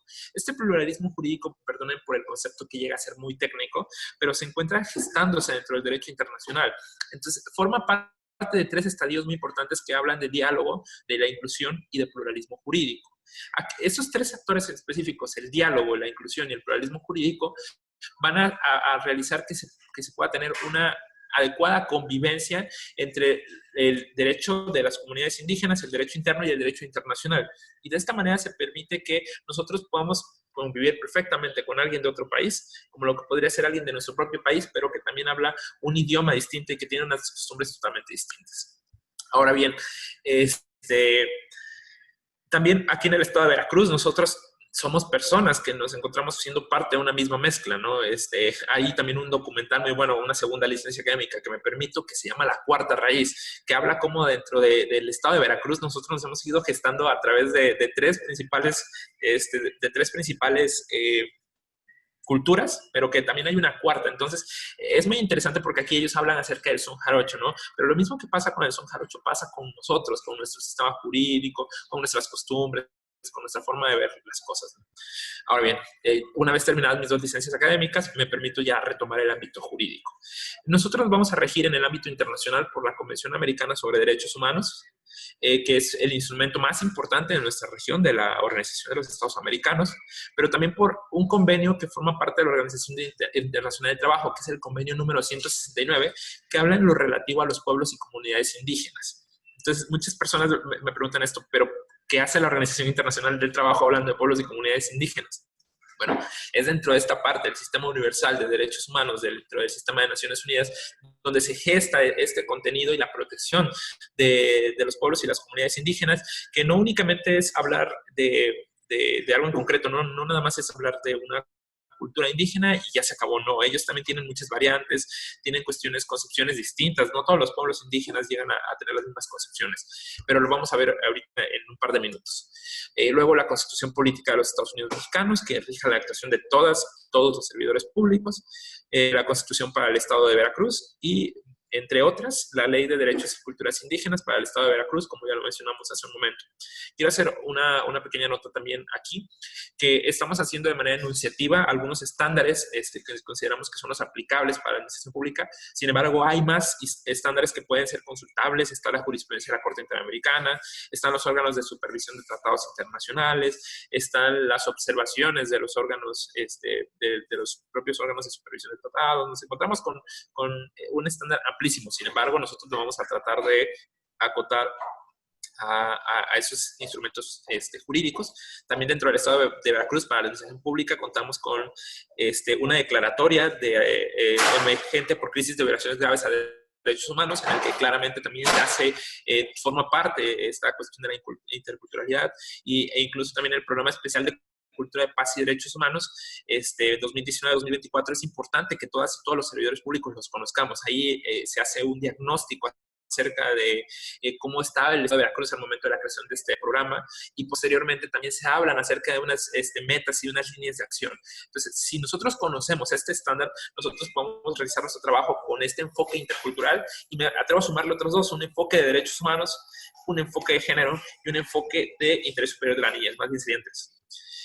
Bueno, continuando con ello, otros instrumentos aplicables, ya lo mencionó la compañera Nelly, nos encontramos dentro de la UNESCO, la Convención para la Salvaguarda del Patrimonio Cultural Inmaterial, Declaración de Río sobre el Medio Ambiente y el Desarrollo, Declaración Universal de la UNESCO sobre la Diversidad Cultural, Declaración de las Naciones Unidas sobre los derechos de los pueblos indígenas, y dentro del sistema interamericano también contamos con algunos otros estándares, pero bueno, vamos a continuar con ello. Bueno, primero vamos a partir de un ámbito general. La Convención Americana sobre Derechos Humanos es el máximo instrumento interamericano, también conocido como Pacto de San José, y que es el instrumento que da paso a que después existan sentencias de la Corte Interamericana de Derechos Humanos en contra del Estado mexicano, y que también las sentencias de la Corte Interamericana son perfectamente aplicables para el Estado mexicano, es decir, para todos los mexicanos, todos los servidores públicos estamos obligados a cumplirlos. Esta convención en su artículo 1.1 establece dos obligaciones generales, unas obligaciones de respeto y de garantía sobre una base de un principio que es el de no discriminación. Este principio de no discriminación, si bien es cierto, se encuentra en este instrumento internacional y también se encuentra dentro de nuestra Constitución política, también dentro del derecho internacional es conocido, perdón por el tecnicismo, pero me voy a permitir explicarlo, como una norma de carácter erga omnes. Es una norma que tiene una exigencia para todos los estados. Es decir, así como existe una convivencia aquí en el plano nacional, también dentro del plano internacional existe una convivencia entre los estados. Y estos estados han adoptado una postura por coincidir que la discriminación tendrá que ser exigible a todos los países, a todos los estados, aún sin la necesidad de que ellos hayan firmado o ratificado un tratado internacional. Por lo que, aunque México no hubiese firmado estos tratados, está obligado por la comunidad internacional a seguirlo. Entonces, para que se den cuenta de la importancia que tiene el principio de no discriminación, que podría ser también una base de nuestra actuación. Entonces, el respeto a la garantía bajo una base de no discriminación. ¿Y bajo qué discriminación? Por motivos de raza, color, sexo, idioma. En general, cualquier forma de discriminación están prohibidas por ese instrumento internacional. Y como el Estado mexicano, como Estado de Veracruz, estamos obligados a cumplirlo. Entonces, primer punto importante, la no discriminación. Bueno, hablamos de unas obligaciones de respeto y de garantía respecto a la interculturalidad, que son aplicables perfectamente a todas las actuaciones de las y los servidores públicos. Primero, la obligación de respeto ha sido desarrollada por la Corte Interamericana en una sentencia, en su primera sentencia, que fue sobre un caso de desaparición forzada de personas, en el caso Velázquez Rodríguez, que se refiere que esta obligación de respeto conlleva la obligación de los actores del Estado de omitirse o de abstenerse de cometer violaciones a derechos humanos. Es decir, ¿cómo yo voy a respetar el derecho de una persona proveniente de una cultura indígena, de una población indígena? Pues no interfiriendo de manera arbitraria en ellos. No vamos a llegar y no vamos a hacer algo que les pueda afectar directamente. Por ejemplo, si ellos tienen una propiedad ancestral, si ellos tienen sus tierras, nosotros no vamos a llegar como Estado y los vamos a quitar. Si nosotros nos abstenemos de realizar esta conducta de quitarles sus tierras, estaremos cumpliendo con la obligación de respeto. Y una segunda obligación sería la de garantía. Y esta obligación de garantía conlleva que nosotros removamos todos los obstáculos que puedan existir en contra de las personas de los pueblos y comunidades indígenas o en general dentro de este panorama de la interculturalidad. Pero hago especial énfasis en los pueblos y comunidades indígenas y tribales, también como haciendo énfasis en el estándar internacional del Sistema de Naciones Unidas, porque ellos históricamente han sufrido de discriminación y de vulneraciones. Es decir, ha sido desarrollado por los tribunales internacionales que existe una deuda histórica en contra de este grupo en general, pero también bajo un enfoque de interseccionalidad. También tenemos esta deuda con las mujeres indígenas, con las niñas, los niños y las adolescentes. También tenemos con las personas con discapacidad, con las personas adultos mayores. Entonces, de eso se trata, de que nosotros removamos obstáculos, y lo voy a poner un poquito más descriptivo. Primero, ¿qué es el convenio número 179 de la OIT? Es un tratado internacional que se gesta dentro del Sistema de Naciones Unidas, en el que se va a hacer énfasis a los pueblos y comunidades indígenas tribales. Aquí les pongo una pregunta para la reflexión. ¿En qué piensas cuando escuchas hablar de una persona indígena? 2 segundos para ello y Generalmente muchas personas piensan en alguien con guaraches, en alguien con un sombrero, quizás. Pero en general, cada quien tendrá una concepción en su mente de que es una persona proveniente de una comunidad indígena. Y esto se le conoce como un prejuicio. Son estereotipos, son ideas preconcebidas que tenemos respecto a qué es una persona indígena, qué es la interculturalidad en ellos, ¿no? Entonces, eso es lo que nosotros tratamos de, como lo mencionabas al principio de la charla del día de hoy, que vamos a tratar de evitar ese tipo de prejuicios. Vamos a tener que acercarnos, conocer cuál es el estándar, conocer nuestras obligaciones para poder tener una interacción y poder cumplir con nuestra función de servidores públicos. Bueno, así como nosotros, a ustedes les vino una mente de qué es una persona indígena, dentro del sistema interamericano se ha dado cuenta que no existe solamente un concepto de personas indígenas. Si nos quedamos con la historia única, nosotros vamos a pensar lo que te vino a la mente, porque es lo que tú has escuchado de que es una persona indígena. Pero si nosotros revisamos la historia latinoamericana, por ejemplo, desde una visión no eurocentrista, nos vamos a dar cuenta que el continente americano existe no a partir del descubrimiento de América. El continente americano existe, tiene tradiciones, tiene culturas que han sobrevivido y que es lo que da paso a los sistemas normativos. Este convenio número 169 habla de una obligación general de los estados, de los gobiernos, por asumir una responsabilidad para desarrollar la participación de los pueblos interesados. Es decir, los países no van a erradicar las costumbres de los pueblos indígenas. Ellos van a garantizar mecanismos efectivos para que pueda haber una adecuada convivencia. ¿Y quiénes somos los que nos vamos a encargar de articular ello? Pues nosotros, ustedes y yo, que las compañeras y los compañeros que trabajan dentro de la administración pública, tienen que aterrizar esta obligación y aplicarla para poder tener una interacción. No se trata de, bueno, vamos a decir que únicamente en el idioma español, ¿no? Así como pasó al momento en que la maestra Nelly les habló en otro idioma y que muchos no comprendimos lo que dijo. ¿Qué pasaría si el día de mañana ustedes les llegan con una petición en un idioma distinto al español? Se me ocurre que vengan en totonaco, ¿no? ¿Ustedes recibirían esa petición? ¿Cómo la atenderían? ¿Qué harían? ¿Por ese simple hecho ustedes dejarían de dar la atención a la persona? Lo dejo para la reflexión. Claramente todas las personas tienen la obligación de cumplir con estos estándares, de remover estos obstáculos, pero ¿estaríamos capacitados en este momento? No se trata de venir a criminalizar, al contrario, de eso se trata esta capacitación. Sin embargo, se trata de reconocer las diferencias y poder, a partir de ello, seguir capacitándonos para poder hacer una inclusión. Algunos estándares internacionales respecto al convenio número 169, que las medidas que les acabo de mencionar, los remover obstáculos, se refiere que se asegure a que los miembros puedan gozar bajo un enfoque de igualdad de los derechos y las oportunidades de la legislación nacional. Se me ocurre que decimos que en el artículo 3º y en el artículo 4º hablamos del derecho a la educación y el derecho al interés superior de la niñez. Pero realmente en la práctica, ¿creen que tenga una igualdad de oportunidades una niña perteneciente a una comunidad indígena que una niña perteneciente a la ciudad de Jalapa en la época de pandemia? No lo sé, lo dejo para la reflexión. Y de eso se trata, de que nosotros vamos a articular nuevas medidas que permitan que se pueda lograr esta igualdad. No necesariamente tiene que ser la misma igualdad para ambos, ¿no? Pero sí tenemos que garantizar que todos ellos tengan acceso a estos derechos, ¿no?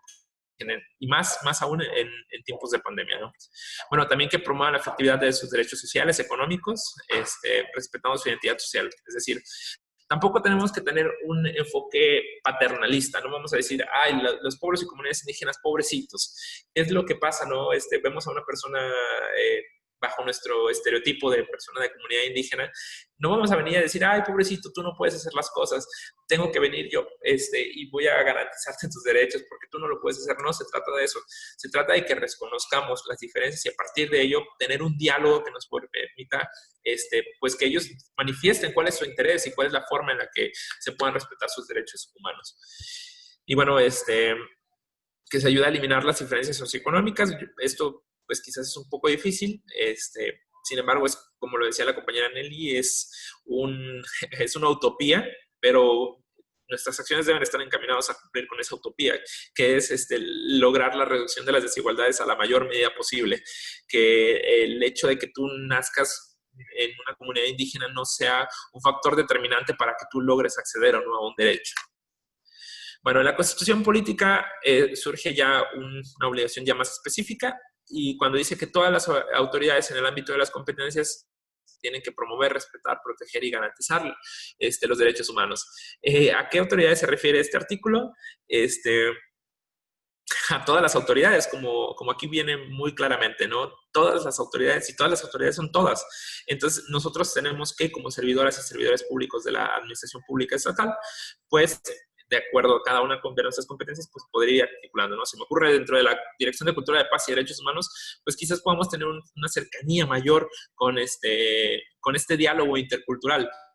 Pero eso no quiere decir que, se me ocurre, que en el ámbito de los valores cívicos se vaya a dejar de observar esto, ¿no? No significa que dentro de la Dirección General de Registro Público de la Propiedad y del Archivo General de Notarías no vayan a tener contacto con personas. Se trata que cada quien veamos el granito de arena que nos toca y pues bajo estos estándares internacionales del Convenio 169, de los 3 que les mencioné hace un momento, pues veamos cuáles son los que puedo aplicar dentro de mi marco de competencias. Continuando con el estándar, vamos a seguir. Los derechos humanos tienen unas características que por cuestiones de tiempo ya casi vamos finalizando la intervención, nada más los voy a mencionar, que son la indivisibilidad, progresividad, universalidad e interdependencia. Únicamente hago una pequeña énfasis a la interdependencia. La realización de un derecho humano está condicionado al ejercicio de otros derechos humanos. Reitero el ejemplo de los tiempos de pandemia, ¿no? Claramente está que ha existido una disminución de la movilidad social, y se me ocurre que hay una persona de una comunidad indígena que depende de las mercancías que vende todos los días para poder subsistir, pero pues en tiempo de pandemias no es factible no seguir haciendo esta movilidad o este diálogo como lo era anteriormente, ¿no? Entonces, eso condicionaría sus derechos humanos. Luego, sigamos con, las obligaciones de respeto, ya las mencioné, es abstenerte de intervenir en la esfera de los derechos de una persona, garantizar, como viene aquí en la imagen, es remover los obstáculos. Imaginemos un camino, que hubo un derrumbe, pues nuestro deber como servidores públicos es quitar ese derrumbe para que las personas puedan acceder a sus derechos. Y las obligaciones específicas tenemos más bien las obligaciones generales, desde proteger, respetar, garantizar y promover los derechos humanos, es más de los que ya les vengo hablando. Y bueno, el artículo 2 habla de que el Estado mexicano tiene una composición pluricultural, la cual se encuentra sustentada en los pueblos indígenas, que descienden de aquellas poblaciones que se encontraban ya en nuestro territorio para el momento de la colonización. Entonces, yo les mencionaba el peligro de la historia única. Nosotros empezamos a gestar el conocimiento de México a partir de la conquista, pero si nosotros vemos bajo unos lentes no eurocéntricos, pues nos vamos a dar cuenta que existían culturas de mucho tiempo anterior, que tenían una arquitectura distinta, que tenían costumbres distintas, pues podría permitirnos identificar estos derechos y posteriormente pues ayudar al ejercicio de ellos. El más de lo que ya ha mencionado la compañera Nelly, igual nada más de manera enunciativa, tenemos un atlas de los pueblos y comunidades indígenas en México. Esto únicamente lo menciono dado que muchas veces creemos que México es México, ¿no? Y así como lo mencionaba Nelly, ¿no? Hablando de los dialectos, ¿no? De Colombia y de México, pues lo mismo pasa dentro de México. No es lo mismo hablar de Chiapas que de Oaxaca, que de un estado del norte. Entonces, pues tenemos que comprender estas diferencias. Ahora bien, aquí pregunto, ¿ves lo mismo? ¿Es lo mismo pensar en Veracruz así que pensarlo así? Lo dejo para la reflexión. Este es un enfoque que todas y todos los servidores públicos tenemos que tener, porque no debemos identificar a Veracruz como un todo, sino que tenemos que identificar que Veracruz tiene regiones, que tiene municipios, que tiene una riqueza cultural inmensa, ¿no? Y que incluso tenemos 47 municipios que tienen población predominantemente indígena. Y es ahí donde va a entrar la función de nosotras y nosotros como servidores públicos de conocer que estos pueblos y comunidades indígenas tienen necesidades específicas y que eventualmente van a requerir de los servicios de la administración pública estatal. Y de nosotros corresponde capacitarnos y trabajar con estos estándares para poder dar una adecuada actuación. Esta es ilustrativo a través de la regionalización que se da en el Plan Veracruzano de Desarrollo, y bueno, adicionalmente nosotros mencionamos aquí en colorcito amarillo cuáles son los municipios con población predominantemente indígena. Y bueno, tenemos la Ley de los Derechos y Culturas Indígenas, en la cual, como bien lo ha mencionado la compañera Nelly, eventualmente no conocemos quiénes son las personas que realizaron esta ley. Sin embargo, pues también tenemos que conocer que pues no es lo mismo lo que dice en la ley. No, la ley no es perfecta a lo que pasa en la realidad, ¿no? Entonces, bueno, más de lo que ella explicó. Y bueno, ya con esto estaríamos cerrando, nada más unos comentarios finales. Tenemos que también ponernos unos lentes de la interseccionalidad, que es este enfoque que nos permite conocer las diferencias entre una y otra persona y que existen diferentes características que los ponen en una situación de vulnerabilidad. No es lo mismo identificar a una mujer que además tiene una pertenencia a una comunidad indígena que una mujer niña indígena, una mujer indígena y adulta mayor con discapacidad, ¿no? Entonces tenemos que identificar todas estas situaciones conforme a nuestras obligaciones y a partir de ahí pues poder dar una atención. Y bueno, hay algunos estándares interamericanos respecto a respecto a los pueblos y comunidades indígenas, respecto a la interculturalidad. Se reconoce que ellos tienen derecho a su propiedad ancestral, que esta forma parte de su cultura, de su identidad, pero bueno, por cuestiones de tiempo tendré que culminar con ello, únicamente invitándolos a la reflexión, a darnos cuenta que la interculturalidad se encuentra presente todos los días y que tenemos que aprender a convivir con ella, aprender a convivir con nuestras y nuestros compañeros, ciudadanos y colaboradores de la administración pública. Y bueno, para cualquier otro estándar que requieran, quedo a la orden ante ustedes por medio de la Dirección General de Cultura de Paz y Derechos Humanos. Cualquier duda, pregunta, comentario, sugerencias es el momento adecuado, y si no, también más adelante, si requieren alguna nueva opinión, pues con todo gusto. Les agradezco mucho su atención.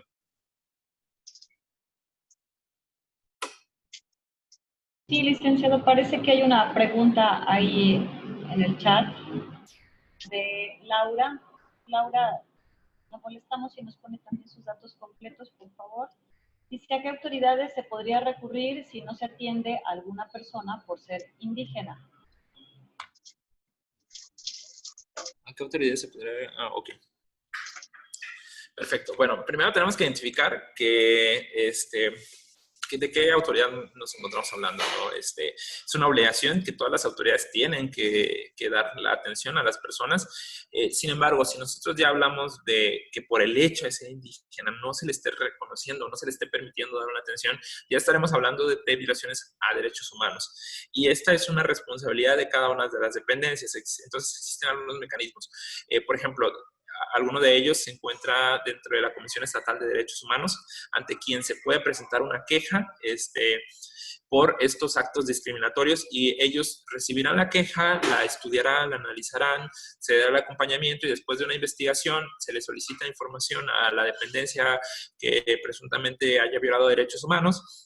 Y posteriormente se puede emitir una recomendación. Esas recomendaciones se encuentran por la Comisión Estatal de Derechos Humanos, se encuentran dirigidas a la dependencia, no estamos diciendo que se esté cometiendo algún delito, y posteriormente, pues bueno, la recomendación tendrá sus mecanismos para ser exigibles, pero bueno, no me meteré más en ello. Adicionalmente, nosotros en el Código Penal del Estado de Veracruz contamos con un tipo penal que habla acerca de la discriminación. Esas serían como que las dos alternativas que tenemos. Sin embargo, quizás por la materia penal es un poquito complicado de acreditarlo, pero bueno, no olvidar que tenemos los mecanismos para ejercerlo mediante las comisiones de derechos humanos.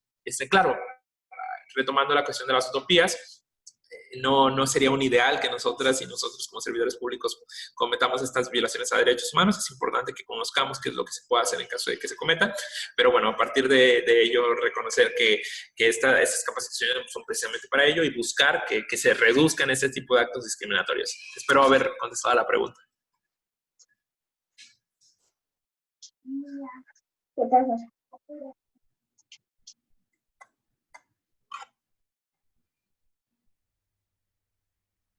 Si alguien más tiene alguna pregunta o comentario y desea tomar la palabra, ahora es el momento con confianza hacer alguna reflexión. Me parece que tenemos aún un ratito, ¿verdad, licenciada Aralis?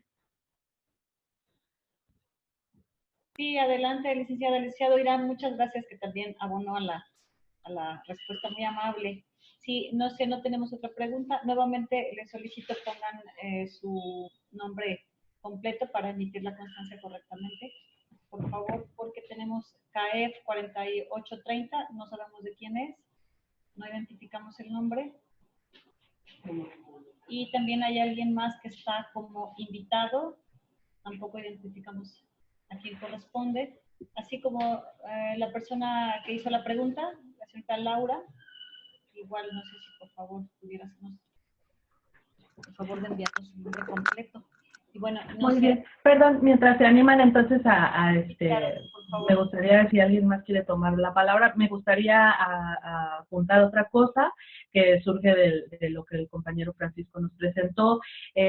Vale decir que en extensión a lo dicho en el artículo 2 de la Constitución Política de los Estados Unidos Mexicanos, la ley de derechos lingüísticos de los pueblos indígenas de nuestro país, una ley que está dirigida para los pueblos indígenas, pero que evidentemente nos compete a todos y a todas, en su artículo 4, y esto es algo muy importante porque es una diferencia con otros países, las lenguas indígenas se reconocen, se los quiero leer como viene aquí, por su origen histórico y tendrán la misma validez, garantizando en todo momento los derechos humanos a la no discriminación y acceso a la justicia, entre otros aspectos que dice. Lo que quiero decir con esto es que a diferencia, por ejemplo, de países como Canadá, donde el idioma inglés y el idioma francés, o lugares como Austria, donde el alemán y el inglés y el austríaco son idiomas oficiales, en nuestro país no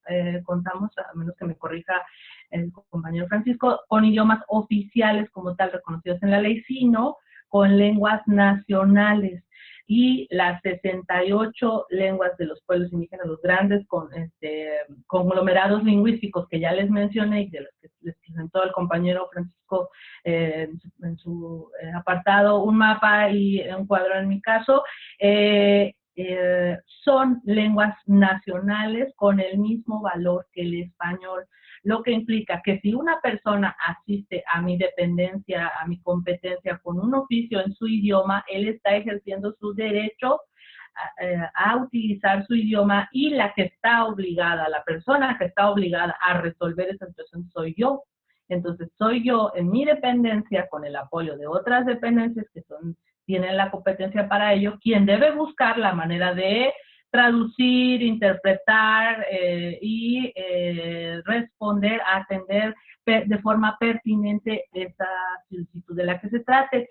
En la administración pública del Estado de Veracruz contamos con varias dependencias, instancias que trabajan estos temas. Está la Academia Veracruzana para las Lenguas Indígenas, que depende de la Secretaría de Educación de Veracruz.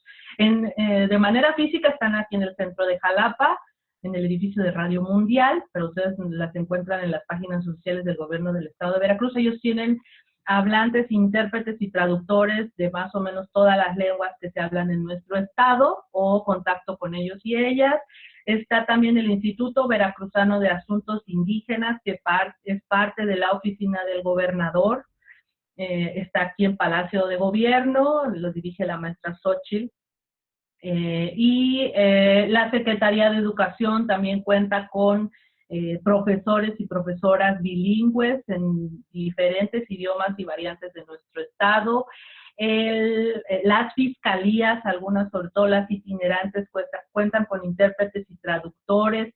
Tenemos en Jalapa y tiene oficinas regionales, el Instituto Nacional de los Pueblos Indígenas, que también cuenta con intérpretes y traductores. Es decir, no son suficientes, no necesariamente estamos del todo todavía preparados, pero hay a dónde buscar, a dónde podemos nosotros y nosotras acudir si se nos presenta el caso, la necesidad de utilizar estos recursos, herramientas para dar la atención pertinente a población indígena. Como les decía, estuvimos colaborando como parte de la Asociación de Ciudadanos y Ciudadanas a la que yo pertenezco, de Huastecos Unidos, con la Secretaría de Educación, en la CESBER, el Servicio de Salud de Veracruz, y también entonces hay ciudadanos y ciudadanas aquí mismo en las ciudades, en las regiones, que apoyan a las dependencias, a las instituciones para dar los servicios pertinentes. Entonces, no hay pretexto. Alguna vez escuchaba yo ver una consulta sobre algún tema de pueblos indígenas y en la legislatura y decían, pero ¿dónde vamos a agarrar un indígena? Nuevamente pensando en estereotipos, ¿no? Pues como no salgo a la calle y veo una persona con guaraches que no habla español, que no entiende español, pienso que no hay indígenas, ¿no? Estamos en todos lados, estudiamos en las universidades, somos parte de la administración pública estatal, entonces no hay pretextos para que no podamos acercarnos a ello, a conocer y acercar la atención pertinente a nuestros usuarios y usuarias. Entonces, alguien pregunta si podríamos dar las direcciones y o números telefónicos. Diría que en este momento no los tenemos a la mano, pero entren a la página del gobierno del estado de Veracruz, en la secretaría, bueno, si le ponen Academia Veracruzana de las Lenguas Indígenas, aparece la página principal de la ABELI. Ahí están todos los datos, tanto de las oficinas centrales como de las regiones. También busquen el contacto de el IBAIS, el Instituto Veracruzano de Asuntos Indígenas. La Dirección de Educación Indígena también está en la página de la Secretaría de Educación de Veracruz. En la Fiscalía, encuentran la Fiscalía de Asuntos, es la Fiscalías Itinerantes de Asuntos Indígenas, pero está dentro de la Fiscalía de Atención a Mujeres, Niños, Niñas y Trata de Personas, me parece. Hay varias instancias dentro de la Fiscalía. Entonces, les invito, con gusto le podemos pasar estos datos a la licenciada Doraliz, a la unidad de género de la Secretaría de Gobierno, y ella puede enviárselos a sus correos que ustedes han dejado de contacto cuando se inscriben, si nos hace favor, y que todos y todas tengamos esta información y la compartamos en nuestras dependencias, la hagamos llegar a nuestros superiores, superioras y a nuestros compañeros, nuestros colegas, nuestras compañeras, para que todos podamos hacer uso de ello y no tengamos pretexto de no poder acercar de forma pertinente nuestros servicios a la población a la que estamos obligados. Y bueno, creo que hay unas preguntas que son más de la competencia del compañero Francisco. Adelante, por favor. Sí, claro, muchísimas gracias, Nelly. Bueno, retomando igual nada más el comentario que hacía ahí el compañero Irán respecto al artículo 196 del Código Penal del Estado de Veracruz, es correcto. Me parece atinado la inclusión del delito de discriminación. Hay algunos que no están quizás de acuerdo por la complejidad que podría llevar, pero el hecho de que ya se encuentre en una ley ya constituye también un mensaje de parte del Estado de Veracruz para no tolerar este tipo de actitudes discriminatorias. Era un comentario nada más. De ahí me parece que había una pregunta referente, dice, ¿las actuales leyes en qué benefician a los indígenas que por algún motivo se encuentran en la cárcel? Bueno, vamos quizás por partes. El primer punto que me gustaría establecer es que no tenemos que criminalizar, más bien no tenemos que ser excesivamente, entre comillas, duro quisiera decirlo en unos términos coloquiales, con las personas que se encuentran en reclusión sin conocer cuáles son los verdaderos motivos por los cuales se encuentran en reclusión. Es decir, tampoco, como decía Nelly, no vamos a romantizar y decir que las personas de una comunidad indígena no hacen nada, tampoco los vamos a chiquear, vamos a tener una actitud paternalista de Estado de decir, ay, ellos no pueden hacer nada, pero también vamos a reconocer que ellos también pueden cometer algunos delitos. Entonces, bajo esta perspectiva, lo primero ¿en qué beneficia la legislación actual? Bueno, la legislación actual tiene muchas cosas que podrían mejorarse para el respeto del acceso a la justicia de las personas indígenas, pero también tiene algunos aciertos. Entonces, el primero de ellos es respecto al plano de igualdad, de que se reconoce que el delito tienen, cuando cometen un delito, que tienen a un intérprete, a una persona traductor. Por la experiencia profesional que he tenido, en muchos casos, mediante algún amparo, se ha podido obtener la libertad de una persona a la cual no se le garantizaron sus derechos a poder tener un traductor. Ese simple hecho de no contar con ello, pues ya claro que se está afectando su derecho porque no está en igualdad de circunstancias, tal como lo hacía la compañera Nelly al exponernos en su idioma. Lo mismo pasa aquí. Imagínense que ustedes se enfrentan a un proceso del cual va a depender su libertad y no entienden lo que se dice, pues claramente no hay una igualdad, entonces se está afectando ahí sus derechos.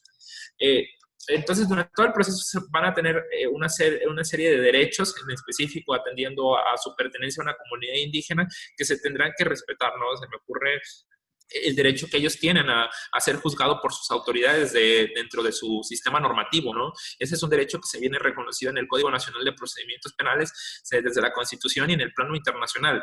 Una persona, dependiendo, claro que hay criterios, ¿no? Para su identificación. El Tribunal Constitucional colombiano es un gran estandarte en términos de derechos en el sistema penal de las personas de comunidades indígenas, en el que menciona, no, pues vamos a ponderar, ¿no? ¿Qué tipo de delito se cometió?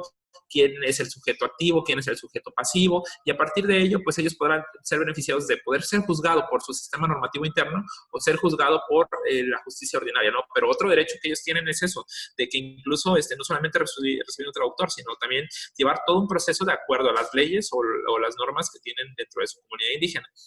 Finalmente, una persona que ya se encuentra sentenciado también recibirá los beneficios que se encuentran dentro de la Ley Nacional de Ejecución Penal. Y la Ley Nacional de Ejecución Penal también establece algunos beneficios de preliberación, de suspensión de la pena, de sustitución de la pena, entre otros, ¿no?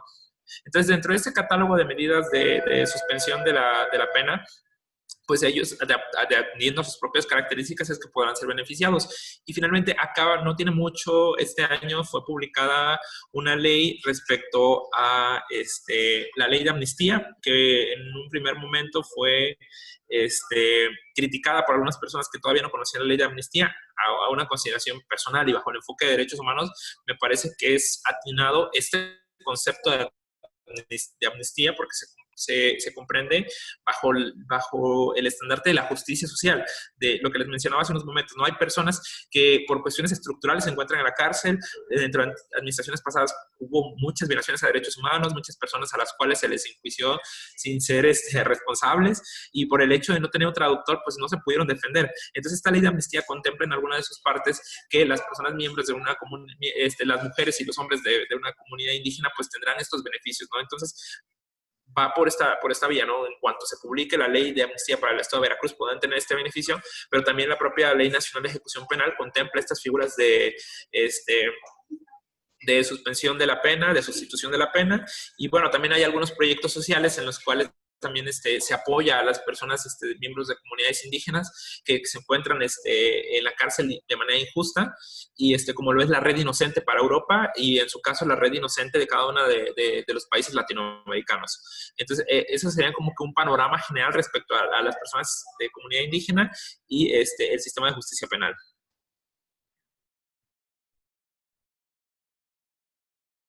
No sé, Nelly, si existe alguna otra pregunta en el chat, no la logro identificar.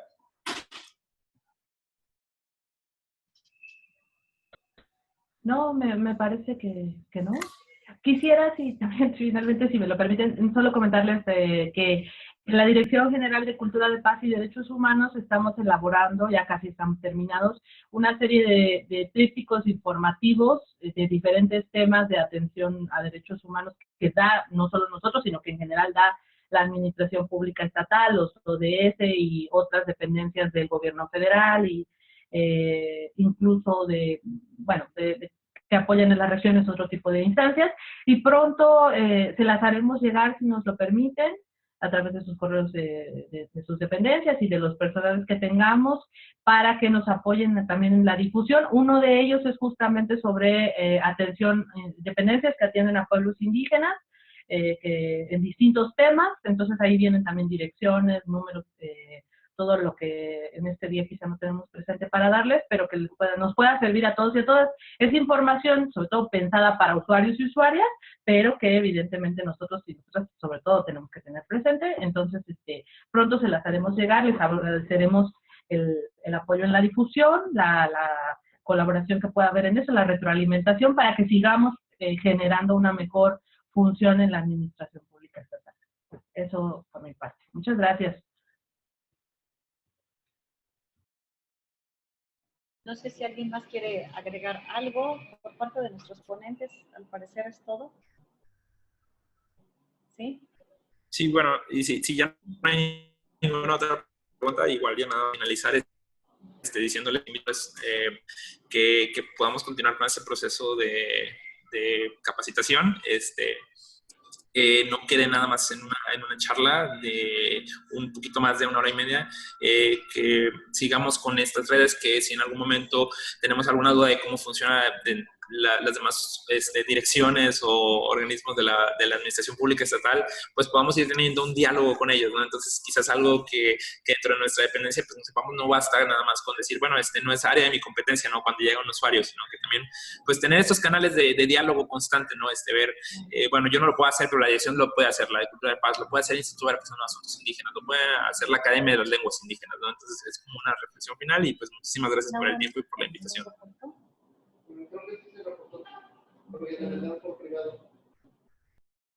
Okay. Muy bien. Muy bien, licenciado. Muchas gracias, licenciado Juan Francisco. Al licenciado Irán López también muchas gracias. A Sheila Oyuki, muchas gracias también por su participación. Seguimos esperando que se reporten por ahí algunas personas que no tenemos los datos. Siempre nos pasa eso, no sé por qué, pero bueno.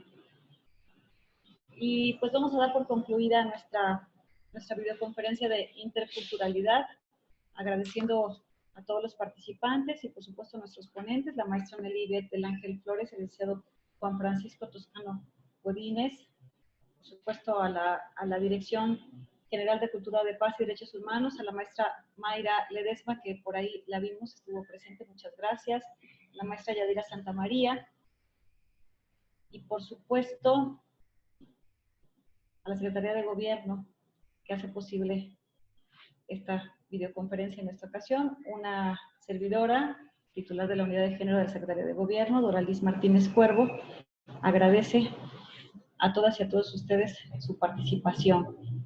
Vamos a estar enviando todo el material que vimos. Ya nos dijo la maestra Nelly y el maestro Juan Francisco que nos van a hacer el favor de enviarlo para nosotros, a su vez, también hacérselos llegar a ustedes.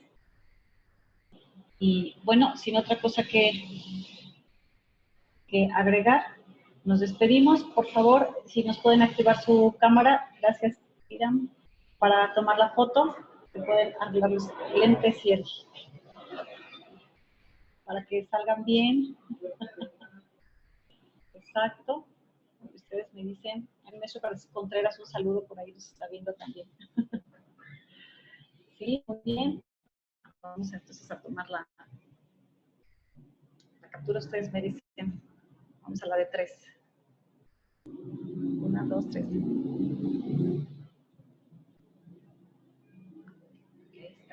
Porque son...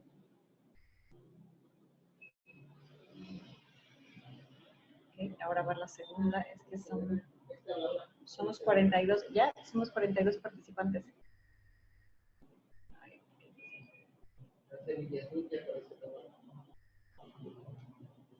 Ya.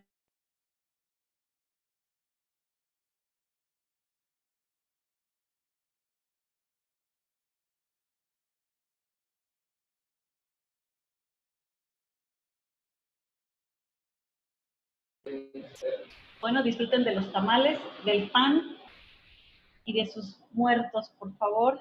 Les mandamos un abrazo y muchas gracias nuevamente. Maestra Mayra, muchas gracias por las facilidades. Andrea Perea, licenciada, muchas gracias también. Muy amable. Buen día a todos y a todas.